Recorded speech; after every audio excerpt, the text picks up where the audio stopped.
Hey everyone, my name is Bethany. I'm going to be reading The Stars Beneath Our Feet by David Barclay Moore. I'm going to be reading chapters 1 and 2.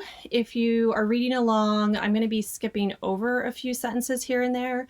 There's some really important parts in chapter 2, so I want to make sure I'm able to cover all of chapter 2 in this video.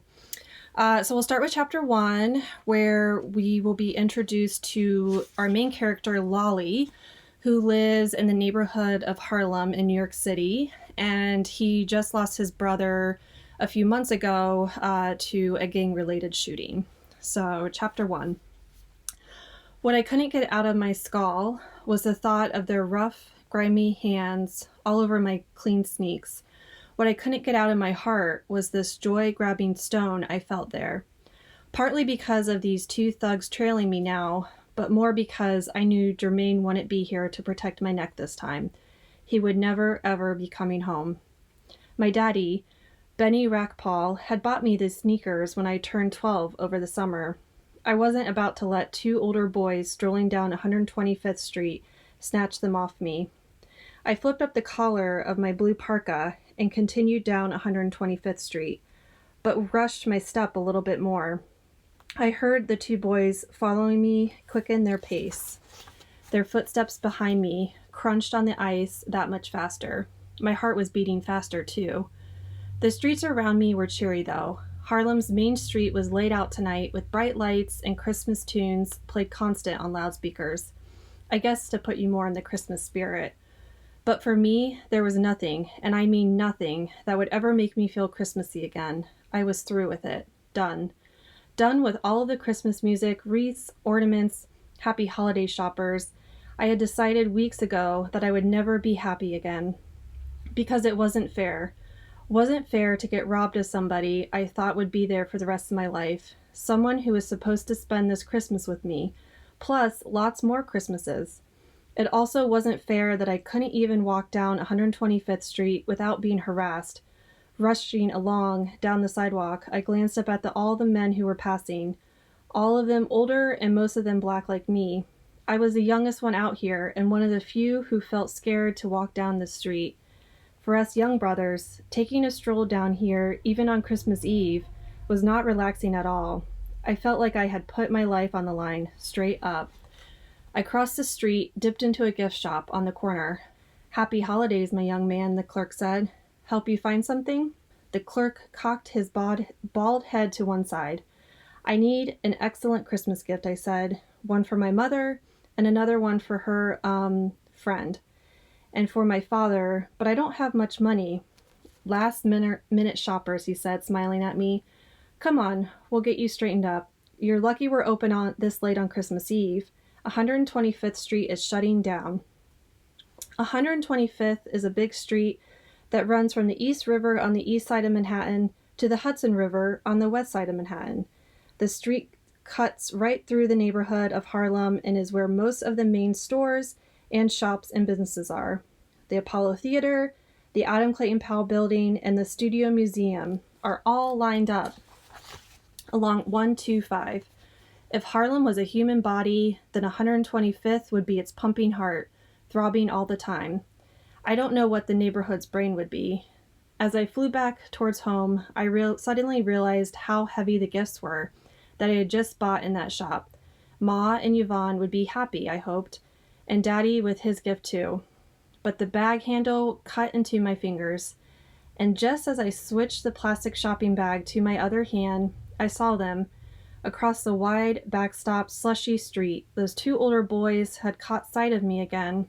I started to step even faster down 125th Street towards St. Nick, hoping I could make it to the border before they could catch me.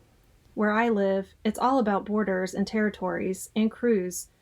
When you're a little kid in Harlem, you can pretty much go anywhere and do anything as long as you're careful. But when you start to get old, about my age, 12 things start to change. You can't go everywhere. You got to start worrying about crews. Crews are like cliques, groups of mostly boys and sometimes females who hang out together, mostly for fun, but for protection too. And each crew got its territory in their neighborhood. And if you ain't from that hood or member of that set, you need to stay out. When I was young, I used to have a friend over on East 127th Street. His name was Cody. We used to play box ball and dodgeball on East 127th all of the time, even though I lived on the west side. Nowadays, when I see Cody and he's with his crew, we don't talk at all. He just glares at me like I'm about to get jumped. He does it because we live in different places and we're old now. That's how crews work. So tonight, when I finally turned off 125th and onto 8th Ave, the boys following me had to stop right there. There wasn't no real roadblock set up for them. If they had really wanted to, they could have kept on following me right up the block and straight into St. Nick's projects. But if they'd done that, somebody would have jumped them boys, or worse. The place where I lived, the St. Nicholas houses, otherwise known as the projects, was like a big family. Just like in a real family, you got some relatives you're cool with and others you can't stand, or who act up all the time. St. Nick houses was just like that. It was home. I got to my building where I lived with my moms, walked in through the broken door, and took the steps because our elevator was jacked up too. The city didn't never fix nothing. 7 flights of stairs. About halfway up, the stairwell got all dark. The lights on the floors had burnt out, meaning I had to be careful climbing stairs in the gloominess. Being in the dark forced my brain to concentrate more on the smell, which was mostly laid over pee. You got used to it though, the pee smell. Just then I raised one foot up and hit something big and lumpy. The big lump jumped and clubbed my leg. I stumbled back and almost tripped down the stairs until I realized the big lump was Moses, who was an old drunk man. When it was real cold outside, like it was tonight, he sometimes slept in the stairs until the kids ran him out of here, or the cops. "Merry Christmas, old drunk," I said to him. "Show respect, boy," he shouted after me. "I ain't no drunk. I only booze it up twice a year." "Yeah, I know, Moses, when it's your birthday and when it's not your birthday." His jokes, I'd heard them all before. Moses cackled like an old witch in the darkness while I continued climbing stairs. Chapter 2. I unlocked our front door and crept in. Grabbing my shopping bag close to my chest, I snuck past Ma and Yvonne. They were busy cooking dinner for our Christmas Eve bash. I smelled Ma's famous roti and Yvonne's mac and cheese, baking, and that pointy smell of callaloo cooking on top of the stove. Ma yelled out, "Lolly, you back?" "Yeah." I shot straight for my bedroom and slammed the door. One thing about me, I love Legos. I may have been too old for them, but I had a million different Lego kits, space ones, dinosaurs, trucks, and cars, all lining the walls of my bedroom on shelves. They used to get on Jermaine's nerves since I had so many of them, and me and him used to share a bedroom. Now it's just me in here. Every time I walk into our room, I have to face Jermaine's empty twin bed sitting across from mine.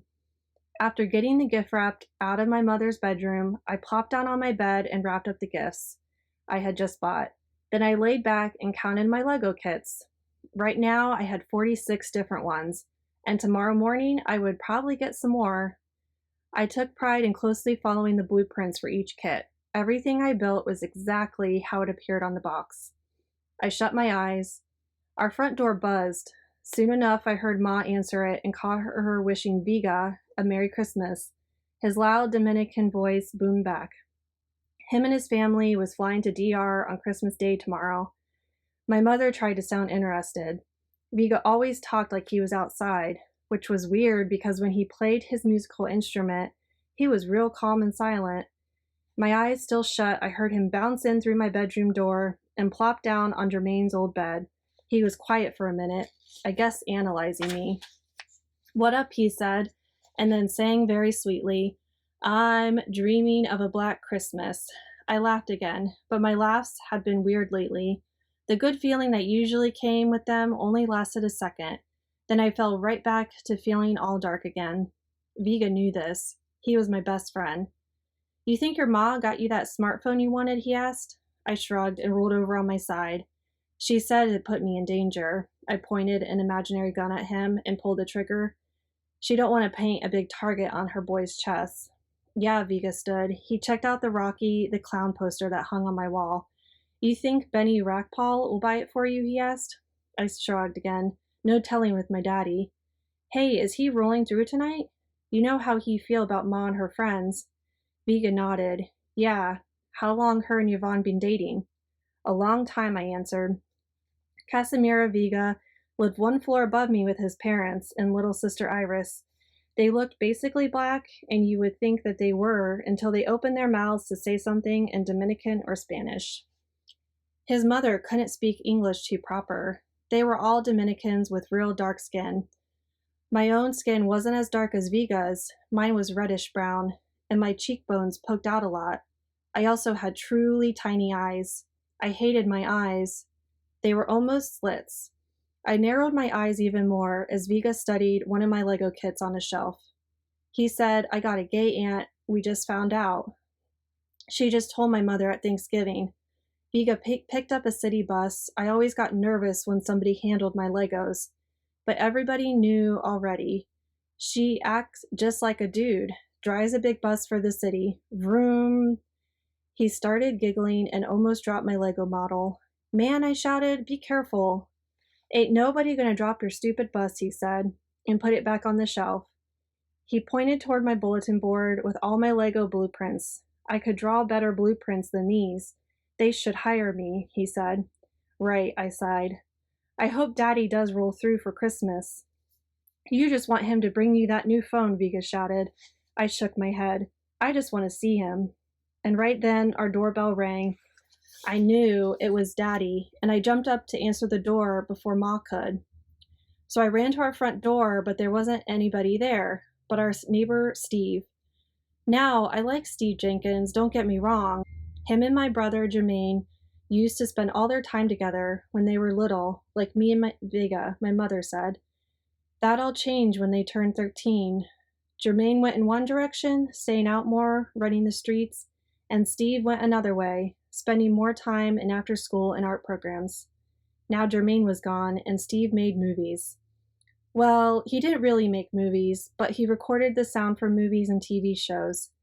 I wouldn't mind doing something like that when I'm 20. Working on movies, that'd be cool. I turned 13 next summer, so I got a minute. Steve came back to my bedroom where Viga was shaking the big Christmas gifts that had been sitting on Jermaine's bed the past week. A gift that I hoped had come from Jermaine, even though my brother was gone lately. I had started thinking, what if it was all a trick? What if my brother was hiding out somewhere, like the supposedly dead rapper Tupac Shakur? Maybe him and Tupac were really chilling somewhere together. I smiled thinking about this. Steve scoped out all of my new Lego kits I'd built since he was last over. He studied them, like he was trying to give them a grade. You'd make an excellent architect, Lolly, he finally said. You always follow your blueprints so exact. That's my thing, I said. I like them to be just like the box. He needs to come up with something new, Steve, Viga said. He should build a Lego zombie with somebody's eyeballs and human brains dripping out of his mouth. You know, Casimiro has a point, Steve said to me. He used Viga's first name, which he knew Viga hated. Not about the zombie garbage, lol, but about you making something new, Steve said. He dropped onto the bed next to Viga. Not many of us have rich imaginations, but you do. It's hard for most people to come up with any original ideas. Everybody consumes the same old TV shows, pics, and memes over and over, regurgitating the same old ideas over and over. Regurgitating? Viga asked. Puking back up what you already ate, I said. Steve went on, and this is my favorite part. If you only expose yourself to what everybody else does, you'll never create anything new. I think that's what got your brother. He couldn't see any other way out of here besides dealing, got caught up in that street lifestyle like that Shiesty, Rocket, and all them. He reached into the plastic bag he'd been carrying and flung me and Viga each a wrapped gift. I could tell they were books by the way they felt. Viga had thought the same thing, by the disappointed look on his face. My book was all about buildings and stuff, a pattern of architecture. It was a giant hardback filled with pictures of stuff famous architects had built from all over the world. It was funny because it wasn't something that I would have thought to ask for, but sitting there in my room, it seemed like something I had been wanting. I just hadn't known that I had wanted it. So I'm going to end there at chapter 2, but I encourage you all to continue reading. This is a really great book about using creativity, community, and friendships to overcome adversity. You'll get to learn more about Lolly and his struggles and predicaments that he faces, and even get to meet 2 additional characters that will help to shape Lolly's decisions. I really enjoyed this book, and I hope that you do too.